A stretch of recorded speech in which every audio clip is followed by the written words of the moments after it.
Masa penin Thusim bom Kuki YouTube channel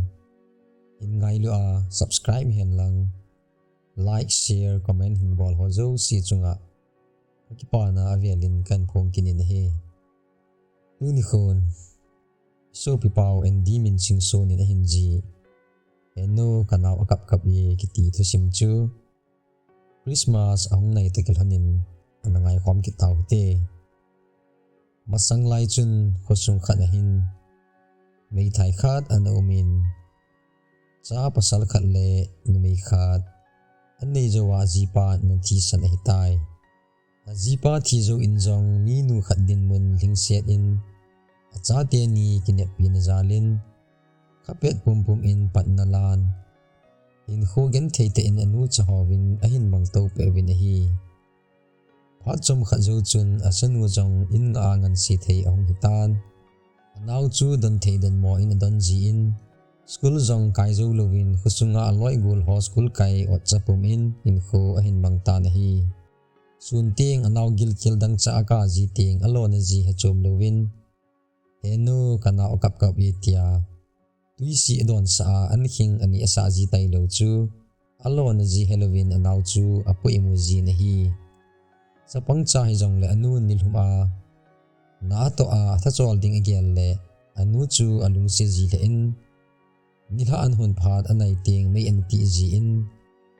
an bel an song ji in ti chun anu hung na ding lam pomol lam in anaw ki po in anu anga aji hon na hi nidanga bol ngai ma bangin vailun phat ahung ngai pha nin gilkil dang cha ka panaw chu ki po in nu mel mu ding kiniam in khomol lam chu azon pheil honin nu mel mu ding kal anga lal he jing ta na hi nisa jong hlum ding ki satan vai kun tam zo jong ahung hlung tan in la lungsit u chate ni din chun nu so mai mel alang tapoi o jong athim hil tan in la anu hung di lo phat chun chapang lunggel chun kisat manin anaw kap chu ahin kinia po in ong loi loi o Heno Kanao Akap e tin in lam ahin jon kil hon tai anu hung hlun ding kinia ma anga jing lai honin akinep nal hon le achun nu so mai hai sel mu ding anga lal han chu kinep na banglo le tong don thei talowin ahung vai hlung tan sapang nu chun anu lung dap sa chu abo khom in Heno Kanao Akap e Heno Kanao dang che ipi klo ding hitam ke ni chang se ipi dinga nei da na on hitam tin te pi zo lovin u chate ni ka ogin chu kolai athong so hing tan hi lungsit chapang nu chu anu lung dap sa kom chun tovin akap ho a hil jing tan hi chapang nu ka o cheng hepa Heno nang ni bayin hin kho iti mang hlam tang em Heno ni kyo ai mong na kaloi ten Heno hepa ti teng ke le kanawin Heno hepa koi ka ti hon ding tam chung patien kom in nang ni nom in leng kom hon tan tin sit le ya gen the ne jo si tho dia na da hla hlon ke ni jong ni khat le nang ni kom a ka hung hlan phat le in sung kim in leng kom mai tau te Heno Kanao Akap e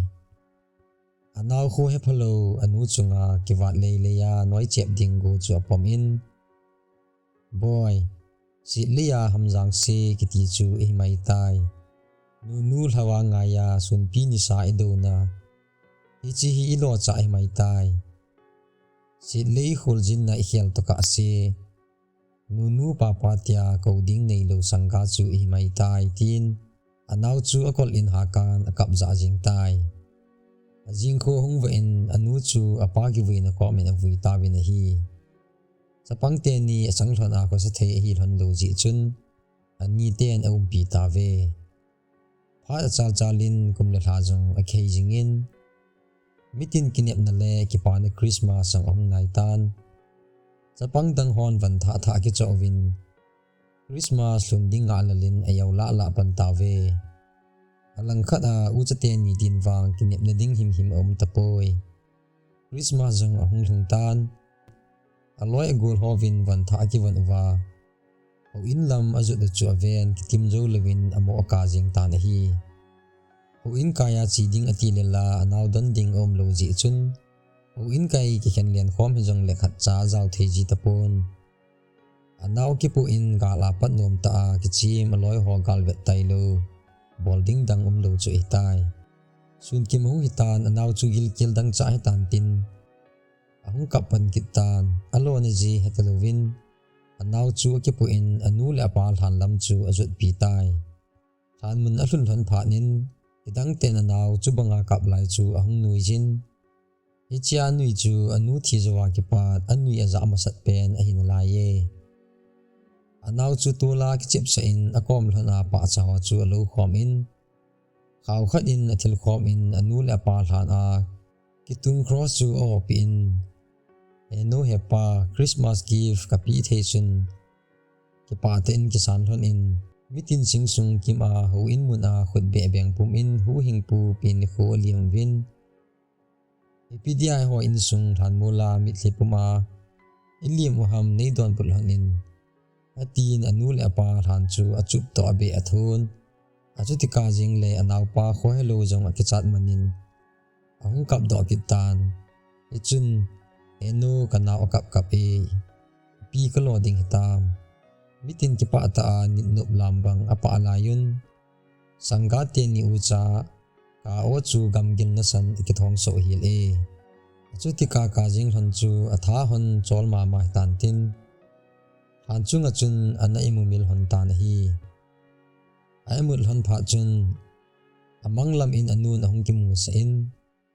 boy nu boy Thovin na naw pon lang in lam zon hantan ni sal hum ding ai tai ven tu hin gen thei hon le ong la chun ni khat le na pa le kei kom a nong hon ding sot a yi khen ta lo dio ki pa ta khut be beng puma hu hing pu iwa chai khom dio hi tia hung sei pi zo chun thakhat in ahung keng khang in hi le ni sa zong hlum di kon cha an hitan lungsit chapang nun jong anaw akipu in anu le pal han chu halal ta a nung vet jing pumin nu papa na ngai hon jong leng ki khen mai taw te nu papa mang pha tin ang klel han tai tu ni kho adia tu sim iseu chu i chan hin ki chai ki tai tu sim ngai zo si na chung chi win ki pa thu kan phong in he aban ananga ki taw te